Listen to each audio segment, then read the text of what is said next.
सेवा करूंगी। देश की सेवा करोगे? क्यों करोगे? कि देश की सिपाही हमें रक्षा करते हैं, मैं भी रक्षा करना चाहता हूँ। मैं हाथ मिलाना चाहता हूँ।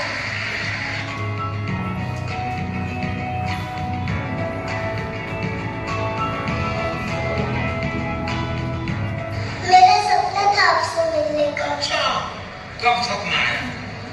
आज तो आया था कि पहले आया था? बहुत पहले था। क्यों दीदी? आप न्यूज़ में अच्छा, चलिए, बहुत अच्छा लगा मुझे आप सबसे बात करके। अब आपने कोई भी अच्छा काम करना है तो उसका साधन हमारा शरीर हो, तो हमें अपना शरीर स्वस्थ